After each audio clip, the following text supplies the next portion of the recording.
제목으로 말씀을 나누겠습니다. 사람들이 상상하지도 경험하지도 못했던 홍수 심판은요, 그래서 방주 안에 있는 사람들 그리고 짐승과 생물들을 제외한 방주 밖에 있는 모든 생명체를 다 죽게 했습니다. 창세기 7장에 보니까 땅 위에 움직이는 생물이 다 죽었으니 그 새와 가축과 들짐승과 땅에 기는 모든 것과 모든 사람이라 육지에 있어 그 코에 생명의 기운이 숨이 있는 것은 다 죽었더라. 코로 호흡하는 건 다 죽었대요. 이건 죄를 지으며 타락했던 사람들을 향한 하나님의 준엄한 심판입니다. 하나님 보시기에 심히 좋았다고 하셨던 아름다운 창조 세계는 본래 사람을 포함한 모든 생물이 잘 살아가도록 세우신 생명의 질서로 충만했어요. 그러나 홍수 심판은 모든 생물을 다 죽게 했어요. 생명을 유지하고 보호하는 창조 질서를 무너뜨리고 무질서만 남게 했어요. 하나님이 이렇게 심판하신 것은 하나님이 보시기에 좋았던 창조 세계를 다시 새롭게 시작하시기 위함인 거죠. 왜? 세상이 타락했으니까. 그래서 타락한 세상에서 하나님을 잘 믿고 섬겼던 노아와 그의 가족을 방주로 들어가게 하셨고, 또 여러 생물 또한 방주로 들어가게 하셔서 하나님 믿는 믿음이 보호받고 다시 새롭게 뻗어가게 하시기 위해서 그렇게 홍수로 심판하시는 거예요. 홍수 심판이 끝나고 방주에서 나온 노아는 하나님께 제단을 쌓고 제물을 드리는 예배를 드려요. 노아 혼자 예배한 것이 아니에요. 온 가족이 모두가 함께 예배 드렸습니다. 21절 앞부분에 보니까 여호와께서 그 향기를 받으시고 그 중심에 이르시되 내가 다시는 사람으로 말미암아 땅을 저주하지 아니하리니. 하나님은 노아 가족의 예배를 받으셨어요. 그리고 중심에 내가 다시는 사람으로 말미암아 땅을 저주하지 않을 거야 라고 하는 이 결단을 하셨어요. 예배가 여러분 중요한 줄로 믿습니다. 이후 창세기 9장 1절에 하나님이 노아와 그 아들들에게 복을 주시며 그들에게 이르시되 생육하고 번성하여 땅에 충만하라. 노아와 그의 가족 모두에게 복을 말씀하시는데 아담과 하와에게 주셨던 그 똑같은 축복의 말씀을 다시 주시는 거예요. 이제 노아와 가족은 다시 타락하지 않고 하나님 믿는 믿음을 잘 지키며 살아가면 되는 거예요. 그런데 여러분, 홍수 심판으로 인해서 노아와 그의 가족 모두가 완전히 새로워져서 다시는 절대로 죄 짓지 않는 그런 사람들이 되었을까요? 아니에요. 다시 21절 중간을 보시면 내가 다시는 사람으로 말미암아 땅을 저주하지 아니하리니 이는 사람의 마음이 계획하는 바가 어려서부터 악함이라. 여러분이 사랑하는 어린 자녀들 하나님 말씀합니다. 어려서부터 악하다. 받아들이기 쉽지는 않지만 악하다는 거예요. 악하다는 거예요. 노아와 그의 가족이 죄를 짓지 않을 정도로 온전해져서 앞으로 절대로 땅을 저주하지 않겠다, 이런 말씀이 아니에요. 여전히 사람의 마음은 어려서부터 악하다고 하십니다. 심판 후에도 여전히 사람의 악한 본성, 타락한 마음은 변치 않았다고 말씀합니다.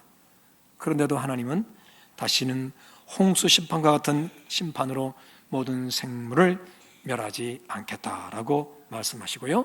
22절에 보니 참으로 중요한 은혜의 말씀을 주십니다. 땅이 있을 동안에는 심음과 거둠과 추위와 더위와 여름과 겨울과 낮과 밤이 쉬지 아니하리라. 자, 쉬지 않는다는 말은 어떤 이유나 조건과 상관없이 심음과 거둠, 추위와 더위, 여름과 겨울, 낮과 밤이 이 질서 있게 계속 유지된다는 말씀인 거예요. 어떤 경우라도 이 질서가 무너질 일은 전혀 없을 것이고 사람들이 그 안에서 지속해서 살아가게 하신다는 약속의 말씀인 거죠. 여러분, 심음과 거둠, 이건 뭘 말할까요? 사람이 먹고 사는 것을 말합니다. 먹고 사는 일이죠. 심고 거두고 다 여러분 우리가 먹고 사는 일에 포함되는 거예요. 사람이 일하고 그 대가를 받는 삶이 훼손되지 않게 하시겠다는 약속입니다. 심음과 거둠이 지속한다. 그것은 사람이 일하고 그 받는 대가가 그 받는 그 삶이 계속 유지되도록 하겠다. 동시에 미래를 바라보며 살게 하시겠다는 말씀이기도 합니다. 예, 곡식을 심고 가꾸는 것은 뭘 기대합니까? 수확을 기대하는 거잖아요. 그렇죠? 그렇죠. 봄에 씨를 뿌려서 가을에 거두기도 하고 올해 심어서 몇 년 후에 열매를 거두기도 합니다. 이렇게 씨를 뿌리거나 나무를 심을 때는 누구는 거두는 것을 다 기대하는 거죠. 심어봤자 뭔 소용이 있겠어? 열매를 못 얻을 텐데 그러면 안 심어요. 뿌리지도 않아요. 그러나 뿌리고 심는 것은 거둘 수 있다는 기대감 때문에 그렇게 하는 거죠. 공부하는 학생도 좋은 성적과 결과를 기대하면서 공부하죠. 자기 재능을 발전시키기 위해 땀 흘려 수고하는 자녀들 또한 그 땀의 결실을 거둘 것이라고 기대하며 연습과 훈련에 매진합니다. 물론 지금 심었다고 해서 당장 거두기를 기대하지는 않겠죠. 그러나 누구든 심는 자는 거둠을 기대합니다. 우리 하나님의 말씀에도 보면 시편의 말씀이죠. 눈물을 흘리며 씨를 뿌리는 자, 그 다음에 눈물을 흘리며 씨를 뿌리러 나가는 자, 두 종류의 사람이 나와요. 여러분, 눈물을 흘리며 씨를 뿌리는 사람, 그 현장이 고되고 힘들어서 그래서 눈물을 흘리며 씨를 뿌리는 거예요. 그 다음에요, 눈물을 흘리며 씨를 뿌리러 나가는 사람은 이게 처음이 아닌 거야. 씨를 뿌리는 그 고통이 얼마나 심한 건지 아는 거예요. 그럼에도 뿌려야 되는 거예요. 그렇기 때문에 씨를 뿌리러 나가면서도 벌써 눈물이 주르륵 흐르는 거죠. 네. 그렇지만 하나님의 말씀은 그겁니다. 반드시 기쁨으로 단을 거두리로다. 하나님은 우리의 바람, 우리의 소망들을 이루게 하시는 분인 거죠. 그러므로 심음과 거둠은 심은 후 거둘 때를 기대하는 그 기대를 하나님이 보장해 주신다는 말씀입니다. 그 기대와 소망이 성취되는 미래를 하나님이 주시겠다고 하시는 거예요. 여러분의 자녀를 향한 기대가 있습니까? 여러분, 하나님께서 그 기대를 현실로 이루어지지 않으시면 소용이 없습니다. 아무리 내가 해도 중요한 것은, 예를 들어서 내가 내 자녀를 잘 키워서 뭐 공부 잘하는데 그런 데로 이사를 보내서 공부시켜서 뭘 하겠다. 좋아요. 그리고 여러분 원하는 대로 기대가 돼서 좋은 대학도 가고 하겠죠. 거기서 끝날까요? 그의 인생이 살아가면서 과연 행복한지, 과연 감사가 되는지, 그리고 정말 모두에게 존중받을지, 그거는 누가 알아요, 여러분? 그러므로 진정한 기대가 이루어지는 모든 결론은 하나님 손에 달려 있는 거예요. 그래서 여러분, 하나님이 나의 기도를, 내가 내 자녀를 위해 수고하는 애씀들을 하나님이 열매 맺게 하신다. 이걸 우리가 믿고 그것대로 순종할 때 온전한 역사가 이루어지게 된다는 거죠. 오늘 하나님 분명히 말씀합니다. 심음과 거둠 내가 책임진다고. 하나님 믿고 의지하시기를 축복합니다. 추위와 더위, 여름과 겨울은 자연 질서와 계절의 순환을 말합니다. 그렇죠. 봄 가고 여름 오고 가을 오고 겨울 오고 계속 이 자연 질서가 정상적으로 이게 순환하게 해야지 우리가 살아갈 수가 있어요. 여름과 겨울도 마찬가지고 추위와 더위도 마찬가지예요. 여름에 추우면 안 되잖아요. 이게 다 생명의 질서와 연관돼요. 그런데 여러분, 이 추위와 더위 그리고 여름과 겨울은 지구의 공전, 태양이 있으면 이 지구가 돌잖아요. 그죠? 이렇게 돌아요. 이걸 공전이라 그러는데 이거와 관련이 있어요. 그 다음에 또 오늘 성경에 보면 낮과 밤이라는 말씀 나오잖아요. 그죠? 낮과 밤. 이건 뭐예요? 이거는 지구의 자전을 얘기해요. 한 바퀴 돌잖아요. 이렇게 지구가 이렇게 스스로 돌면서 또 태양을 도는데 이거 자전이라 그래요. 그러니까 여러분, 이 공전과 자전이 이루어지지 않으면 어떻게 되나요? 이거는 제가 정리해서 봤더니요, 지구는 즉시로 생명체가 살 수 없는 완벽한 죽음의 행성이 된대요.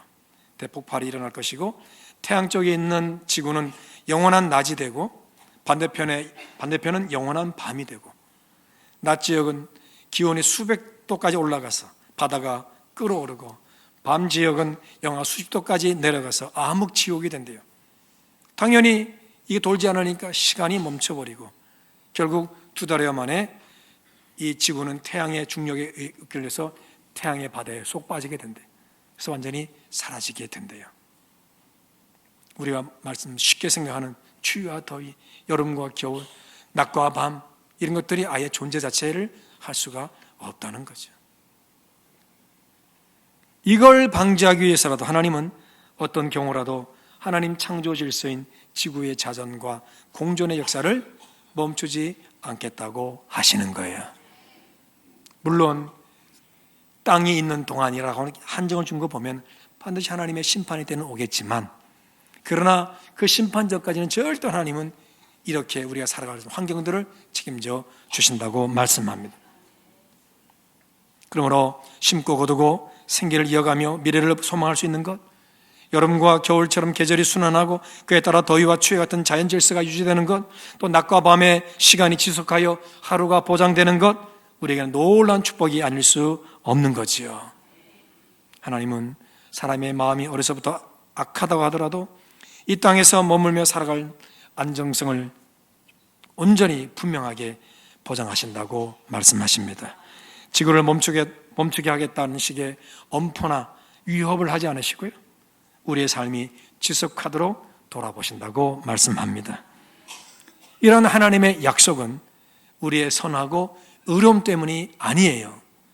하나님이 만드신 세상을 하나님이 돌보고 책임지신다는 창조주 하나님의 사랑과 은혜 덕분인 거죠. 따라서 22절의 말씀, 땅이 있는 동안 심음과 거둠, 그리고 추위와 더위, 그리고 겨울과 여름, 그리고 낮과 밤, 이런 것들이 쉬지 않게 이어진다는, 이것은 어떤 상황에도 하나님은 세상을 은혜 가운데 붙드시고 지키신다는 약속의 말씀입니다. 이 약속의 말씀, 은혜의 말씀을 하나님이 언제 하셨나요? 노아와 그의 가족이 방주에서 나와 하나님께 예배를 드린 후에요. 모든 호흡하는 생명을 심판하신 하나님이 노아 가족이 드린 예배를 통해 새로운 미래를 열어주시고 끝까지 책임지고 돌보신다는 약속을 그렇게 허락하신 거죠. 뭘 말할까요? 온 가족이 함께 예배하는 것이 너무나 귀하고 중요함을 보여주고 있다는 겁니다. 노아 가족이 방주에서 나와 드린 예배는 앞서 심판받은 사람들의 가치관을 버리고 새로운 믿음의 가치관으로 살겠다는 헌신이기도 해요.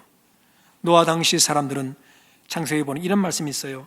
여호와께서 사람의 죄악이 세상에 가득함과 그의 마음으로 생각하는 모든 계획이 항상 악할 뿐임을 아시고, 그래서 사람이 생각하고 살아가는 삶의 방식들, 이 모든 계획과 생각이 항상 악하대요.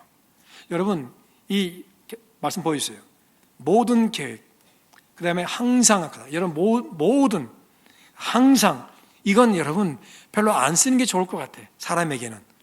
저 사람은 항상 저래. 특별히 여성분들이 참 많이 하시는 것 같아. 우리 남자들은 아내한테 이런 말 안, 당신은 늘 그러더라? 이런 말 잘 안 하는데 저는 항상 듣고 살아요. 왜? 한번 여러분 어느 습관 보세요. 자녀에게 나무랄 때는 너는 맨날 그러더라. 너는 왜 그러냐? 허구한 날. 여러분, 이건 완전 단정 짓는 건 별로 안 좋아요. 그런데 오늘 성경에 보면 사람이 마음으로 생각하는 그 모든 계획이 항상 악하다고 해 있어요. 여기 무슨 선한 것을 보겠어요? 이렇게 여러분 단정 지을 수 있나요? 착한 일도 안 돼. 맞아요, 여러분. 착한데 잘 보세요, 여러분. 여러분 방 청소를 하려고 옛날식으로 한번 해볼게요.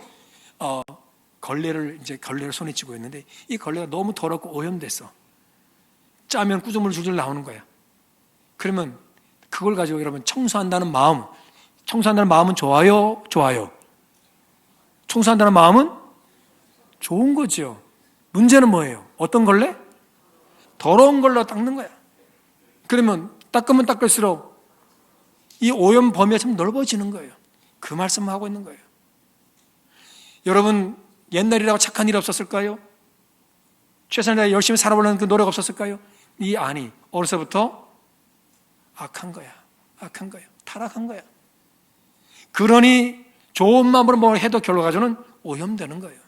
결론은 뭐예요? 항상 악할 뿐이다 하는 거죠.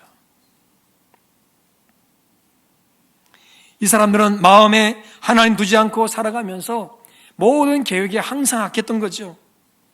그리고 모든 것이 다 죄로 인해서 결론 지어져요. 자기들이 좋아하는 대로 살아가는 것이 그들의 가치관이었고 그 결과 모든 것이 전부 죄를 짓는 거였어요. 이런 환경에서 노아는 하나님을 믿고 의지하는 신앙의 가치관을 붙은 거예요. 남들이 자기가 좋아하는 여인을 취하여 결혼의 거룩함을 깨뜨렸을 때 노아는 믿음의 아내를 만나기 위해 한없이 기다리고 또 기다렸어요. 이 당시의 남성성은 또 역사적으로 봐도 그렇지만 남자는 어떤 사람이냐? 자기가 좋아하는 여자를 취하는 게 이게 남자야. 동시에 자기 여자를 안 빼앗기는 게 이게 남자야. 그래 여러분, 싸움 날까요? 날까요? 싸움이 나는 거예요. 싸움 나는 거예요. 그러니까 이게 사람 죽이는 것도 마다하지 않아. 그리고 오죽하면 옛날에 그런 말이 있었어요. 내가 사랑하는 여인을 품는 것은 세상을 품은 것과 같다 그랬어요. 지금은 뭐 아닐 수도 있는지 모르겠지만 옛날에는 그랬다고. 왜냐하면 남자의 어디서 증거가 나타나냐? 내가 원하는 여자를 취하는 거야. 그리고 내 여자는 절대로 안 뺏기는 거야. 거기는 아내도 되고 내 딸도 되는 거죠. 안 뺏기는 거야. 지키는 거야. 내가 원하는 여자가 남의 집 딸이야. 데려와야 되는데 안 줘. 어떻게 돼요 그러면? 싸워서라도 데려오는 거지. 그래 일이 얼마나 타락했겠어요 여러분. 그런데 노아는 그 야살의 책, 성경에 나오죠. 야살의 책이라는데 그 책에 보니까 498세에 결혼했대. 그런데 놀라운 것은 그의 아내는 연상이야. 나이가 더 많아. 그러면 이렇게 생각해 볼 수 있어요. 노아의 아내가 이뻤을까요? 안 이뻤을 것 같아요. 말씀드렸잖아요. 이뻤다면 498세보다 더 많은 나이까지 그렇게 결혼 안 하고 살 수 있겠냔 말이에요. 따지고 보면 그렇죠? 그래요. 이 두 사람은 그렇게 신앙의 배우자를 만나기 위해서 기다리다 결혼하게 된 거예요. 너무 이쁜 여자들, 뭐 잘생긴 남자, 키 크고 다 필요 없어요, 여러분. 예수 잘 믿고 성실하면 착하면 그만이야. 맞죠? 제가 어저께 두 딸을 제 딸 말고 남의 집 두 딸을 만났는데 송아무개 집사님이야. 뭐 대충 알겠네지. 그런데 아빠 어떻게 생각하죠? 너무 좋죠. 장점이 뭔데? 성실하죠. 착하죠. 딱 얘기하더라고. 인물은 얘기 안 하더라고. 여러분 그거예요, 여러분. 그런데 이 두 사람이 그렇게 늦게 결혼할 정도로 세상은 타락한 거예요. 그럼에도 노아는 아내를 만나기 위해서 거룩한 만남을 위해서 기다렸다는 거죠. 그럼에도 불구하고 그가 하나님께 예배됐다는 말이 나오지 않아요. 방주에서 나온 후에 예배드렸다는 말이 나올 정도로 하나님께 예배 드리는 것이 그 당시 사회에서는 힘들었다는 거예요. 그러므로 노아 가족의 예배는 방주에서 나와서 드리잖아요. 이제부터는 우리는 하나님 중심으로 살겠다는 믿음의 선언이고 세상의 가치관이 아닌 하나님 말씀대로 살겠습니다라고 하는 헌신의 다짐의 시간이었던 거죠. 오늘 우리 가정이 세상의 가치관으로 가득하지 않아요? 공부를 열심히 하든 다른 걸 열심히 해서 돈 잘 벌고 하고 싶은 거 하면서 사는 것, 그게 참 좋다는 가치관이 자식을 둔 부모의 마음에 강력하게 자리 잡고 있어요. 고생은 하지 마라. 이왕이면 편하게 살아라. 그러려면 돈을 벌어야 된다. 계속 그걸 심어주잖아요. 이삭의 가정을 보더라도 이삭은 맏아들인 에서에게 축복 기도하기를 원해요. 당시의 가치관이 바로 장자 우선주의, 맏아들 우선주의였기 때문에. 근데 하나님 뭐라 그러세요? 그 임신했을 때 큰 자가 작은 자를 섬길 거라고 했어요. 이 말씀은 아내 되는 리브가는 딱 가슴에 새겼어. 그런데 이 이삭은 잊어버렸어. 그러니까 자기가 죽기 전에 큰아들을 축복 기도하고 자기 죽겠다면서 몰래 불러서 별미 만들어, 맛있는 음식 만들어 와라, 내가 축복 기도할게. 이거를 아내가 들었잖아요. 그러니 야, 내가 모든 저주를 내가 받을 테니까 둘째 아들에게 네가 가서 축복 기도 받아야 돼. 왜요? 하나님이 그렇게 하셨으니까. 그럼에도 불구하고 이삭은 까맣게 잊어버리고 장자에게 축복 기도하는 만큼 그 당시 이 가치관에 그냥 물들어 있는 거예요. 그러니 하나님의 약속을 다 잊어버리는 거예요. 하나님의 말씀보다 세상의 가치관을 따라 그렇게 축복 기도하였다. 오늘 우리의 모습도 별반 다르지 않을 것 같아요. 성경은 우리가 살아가는 세상의 가치관을 따르라고 가르치지 않습니다. 궁핍하고 어렵더라도 아프고 힘들더라도 하나님 기쁘시게 하는 삶을 살라고, 그래서 하나님 말씀대로 순종하여 하나님께 영광 돌리라고 합니다. 이에 따른 모든 삶의 결과는 하나님이 책임지신다고 하십니다. 이런 가치관을 품고 유지하며 그런 삶을 가능케 하는 것이 가정에서 드리는 예배입니다. 가족 간의 대화가 쉽지 않은 시대를 살고 있지만 짧은 시간의 예배라고 해도 이 예배 가운데 온 가족이 믿음으로 하나가 되어 서로 소통하고 하나님의 은혜를 누리는 믿음의 사람으로 세워져 결국은 가게 되는 거지요. 가족 간의 소통의 기회가 가정 예배 가운데 있다는, 이거 하나만으로도 여러분 참으로 귀하고 귀하다고 할 수 있을 줄로 믿습니다. 다 바쁘잖아요. 근데 5분 예배 드리자, 10분이라도 예배 드리자, 모여서 하나님 얘기하고 감사하고 기도하고, 이게 얼마나 귀한지 몰라요. 우리가 여러분 세상의 소금이고 빛이라고 하는데 그 역할을 감당하기 위해서는 우리 가정에서 이러한 영적인 가치관이 계속 솟구쳐 나와야지만이 그 역할들을 감당할 수가 있는 거예요. 그 똑같은 가치관인데 그렇게 살아가는데 무슨 소금이 되고 무슨 빛이 되겠냔 말이에요, 여러분. 노아의 가족이 드린 예배를 받으신 하나님은 이들이 앞으로 살아갈 세상의 모든 환경에 대해 끝까지 책임지고 지키고 돌보신다고 분명히 약속하십니다. 비록 사람의 마음이 어려서부터 악하다고 해도 저주하지 않고 세상을 은혜로 지키신다고 하십니다. 여러분, 이것은 세상을 은혜로 지키시는 하나님이 오늘 나의 가정, 우리 가족 또한 은혜로 지켜주신다는 말씀인 줄로 믿습니다. 우리 가정이 하나님의 은혜로 보호받기를 온전히 누리도록 노아가 한 것처럼 가족이 함께하는 가정 예배가 여러분의 가정과 가족에 임하기를 권면합니다. 노아 가족 예배처럼 여러분의 가정 예배를 통해 홍수 심판 이후 새롭게 임한 은혜의 질서, 창조의 질서가 여러분 가정과 가족 모두에게 임하게 되기를 주 이름으로 축복합니다. 하나님 아버지, 소망합니다. 이 가정 예배가 주 안에서 온전히 드려지게 하옵소서.